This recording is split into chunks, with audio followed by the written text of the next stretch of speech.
বর্তমান সময় আমাদের ভারতবর্ষকে বাদ দিয়ে বিশ্বে বৃহৎ কোনো পরিকল্পনা করা এটা স্বপ্ন।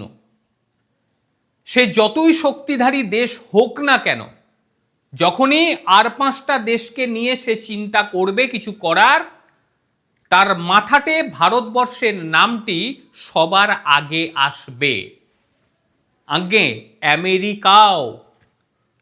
কারণ ডোনাল্ড ট্রাম্প যে দেশটাকে কয়েকদিন আগে বলেছিল মৃত অর্থনীতি, এখন সেই দেশটাই ডোনাল্ড ট্রাম্পের কাছে ভরসা যোগাচ্ছে এবং ডোনাল্ড ট্রাম্প মনে করছে যে ভারতকে সঙ্গে নিয়ে পরিকল্পনা করলে আমাদের ভবিষ্যৎ, আমেরিকার ভবিষ্যৎ ঠিকঠাক হবে। ডোনাল্ড ট্রাম্প একটি প্রস্তাব দিয়েছে, আর সেই প্রস্তাবকে নিয়ে গোটা বিশ্বের রীতিমতো আলোড়ন সৃষ্টি হয়ে গিয়েছে। নমস্কার, আমি শান্তনু। এনটিভি ডাব্লিউবিতে আপনাদের সকলকে স্বাগত জানাচ্ছি। নতুন যে প্রস্তাব আমেরিকার তরফ থেকে এসেছে, সেখানে যুক্তরাষ্ট্র, চীন, রাশিয়া, ভারত এবং জাপান। জানা গিয়েছে মার্কিন প্রেসিডেন্ট ডোনাল্ড ট্রাম্প একটি নতুন ভাবনা ভেবেছে, বৈশ্বিক ফোরাম গঠনের কথা চিন্তা ভাবনা করছে সে। তার নাম দেয়া হয়েছে C5 বা কোর 5, যা যুক্তরাষ্ট্র, চীন এবং রাশিয়া, সঙ্গে থাকছে ভারতবর্ষ এবং জাপান। এদেরকে একত্রিত করে একটা বড় পরিকল্পনা তিনি নিয়েছেন। এবারে ভারত তাতে রাজি হবে কিনা, চীন তাতে রাজি হবে কিনা, রাশিয়া তাতে রাজি হবে কিনা, এটাই কিন্তু এখন দেখার বিষয়। মানে G7কে আর তিনি গুরুত্ব দিতে চাইছেন না, যেখানে পশ্চিমা দেশগুলি তার আধিপত্য বিস্তার করে রেখেছে G7-এর মধ্যে। তাই ডোনাল্ড ট্রাম্প চাইছে যে এই কয়েকটা বিশ্বের বড় বড় দেশকে নিয়ে যদি আমি জোট গঠন করে চলি, সেই ক্ষেত্রে G7 কোণঠাসা হয়ে যাবে। পলিটিকো একটা প্রতিবেদন প্রকাশ করেছে। তার আগে আপনাদের বলে রাখি এই পলিটিকোটা কি। এই পলিটিকো হলো একটা ম্যাগাজিন বা নিউজ পেপার। এরা বিশ্বের আন্তর্জাতিক বিভিন্ন সম্পর্ক নিয়ে প্রতিবেদন তৈরি করে এবং গোটা বিশ্বের মানুষ এটিকে পড়ে। যথেষ্ট গুরুত্বপূর্ণ তথ্য তারা দেয়। তাদের একটি প্রতিবেদনে পুরো বিষয়টি বেরিয়েছে এবং এই ধারণাটি জাতীয় নিরাপত্তা কৌশল, মানে ন্যাশনাল সিকিউরিটি স্ট্র্যাটেজি, যাকে বলছে NSS, একটি দীর্ঘতম একটা সংস্করণ করতে চাইছে তারা। হোয়াইট হাউস গত সপ্তাহে একটি 33 পৃষ্ঠার সার্বজনীন NSS নথি প্রকাশ করেছে, 33 পৃষ্ঠার।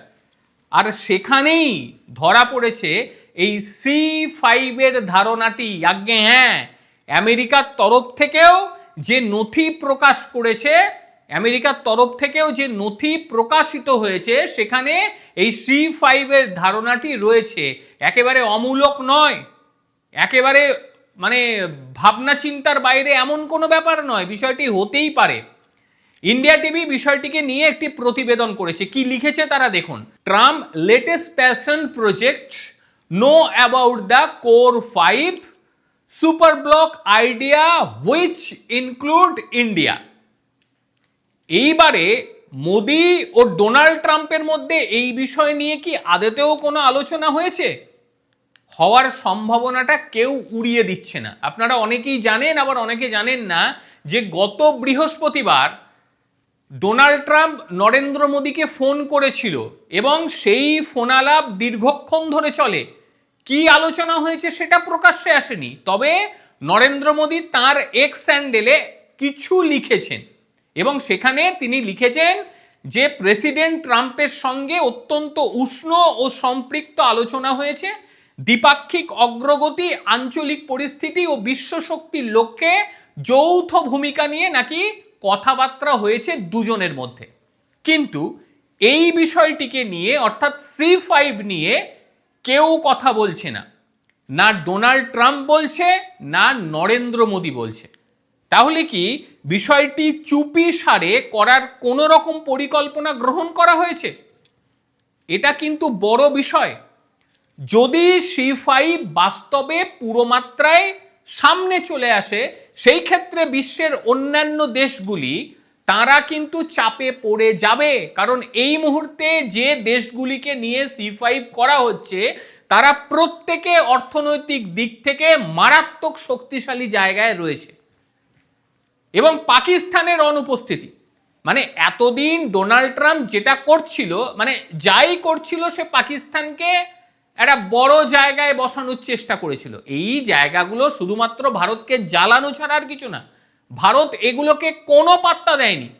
কিন্তু এই যে C5 ভাবনা, সেখানে পাকিস্তানের নাম গন্ধ কিচ্ছু নেই।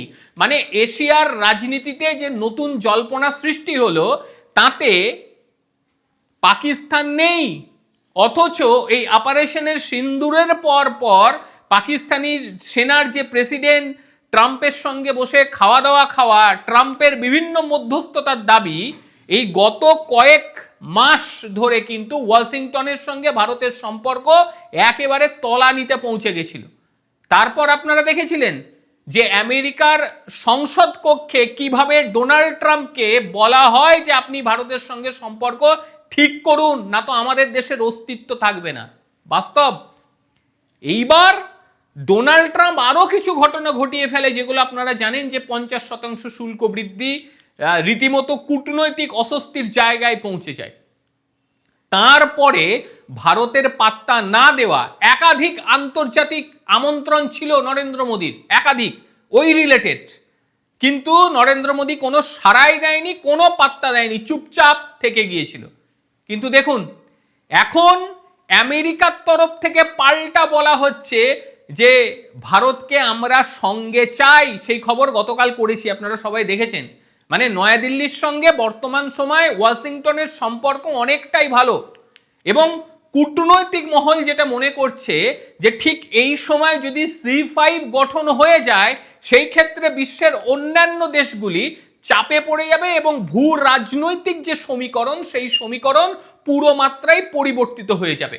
আন্তর্জাতিক বিশেষজ্ঞ যারা রয়েছে তাদের মতে ভারত, চীন, রাশিয়া, জাপান, এই যে চারটি শক্তি, এই চার শক্তির সঙ্গে যখন মার্কিন যুক্তরাষ্ট্র যুক্ত হয়ে যাবে তখন নতুন একটা মেরুকরণের জন্ম দেবে, সেটা যথেষ্ট শক্তিশালী হবে।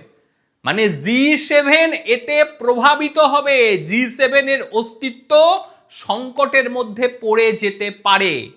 আমি প্রথমেই বলছিলাম না যে ভারতকে বাদ দিয়ে কিছু চিন্তা ভাবনা করা যাবে না। ডোনাল্ড ট্রাম্প যে ছেলে মানুষগুলি এতদিন করেছে তাতে সে বুঝতে পেরেছে যে ভারতের কোনো ক্ষতি হয়নি, সে ক্ষতি করার আপ্রাণ চেষ্টা করে গিয়েছে।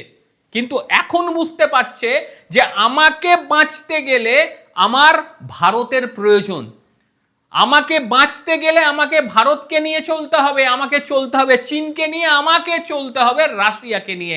এটা সে বুঝতে পারছে, কারণ বিশ্ব রাজনীতিতে এশিয়ার এই দেশগুলি যেভাবে এগোচ্ছে তাতে আমেরিকা তাদের বুদ্ধি দিয়ে কুলোতে পারছে না। যারা চেঁচাচ্ছেন যে ডলারের দাম বেড়ে যাচ্ছে হু হু করে, আমাদের দেশের মুদ্রা পড়ে যাচ্ছে, তাদেরকে বলবো তাহলে আপনারা আমেরিকায় গিয়ে থাকুন, থাকতে দেয় কিনা দেখুন। আমেরিকায় সামান্য একটা জিনিস কিনতে গেলে চোখের জল নাকের জল হয়ে যাচ্ছে বর্তমান সময়, এত দাম বেড়ে গিয়েছে। অথচ এখনো পর্যন্ত ভারতবর্ষের থেকে 10 টাকায় সকালবেলায় লুচি তরকারি খেতে পান, যেটা আমেরিকায় সম্ভব না। কাজেই ওইসব লেকচারগুলো অন্য জায়গায় পকেটে ঢুকিয়ে রাখবেন। ওই যে যারা মার্কেট নিয়ে কথা বলছেন না, তাদেরকে বলবো আমরা সাধারণ মানুষ, তো আমাদের 10 টাকায় লুচি তরকারি বা কচুরি খেলে পরে পেটটা ভরে, পেট ভরানোর জন্য ভারতবর্ষ আছে। আর যারা মনে করছেন যে পায়ে পা তুলে ভারতে থেকে চব্যচস্য গিলে ভারতের বদনাম করব, তাদের ভাগ্যে ওইগুলোই জুটবে, অন্য কিছু জুটবে না। ভারতের মানুষ এখনো 10 টাকায় পেট ভরে খেতে পারে, যেটা আমেরিকায় সম্ভব না। কাজেই ওই সমস্ত টাকার দাম পড়ে গেল, এসব শুনিয়ে লাভ নেই।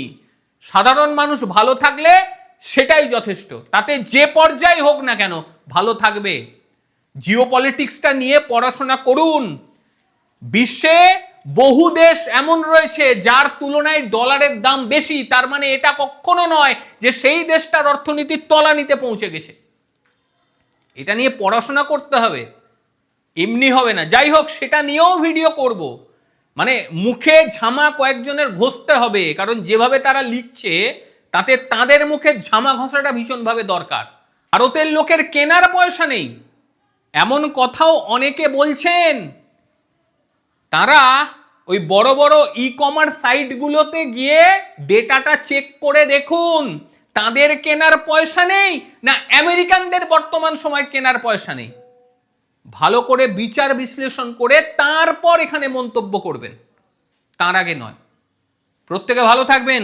একই সঙ্গে আমেরিকা যে প্রস্তাব নিয়ে এসেছে সেই প্রস্তাবে ভারতের কি সাড়া দেওয়ার প্রয়োজন রয়েছে? কি মনে হয় আপনাদের? অবশ্যই জানাবেন আপনারা। প্রত্যেকে ভালো থাকবেন, সুস্থ থাকবেন। আবারও দেখা হবে অন্য কোনো দিন অন্য কোনো ভিডিওতে। ততক্ষণের জন্য নমস্কার, ভালো থাকবেন।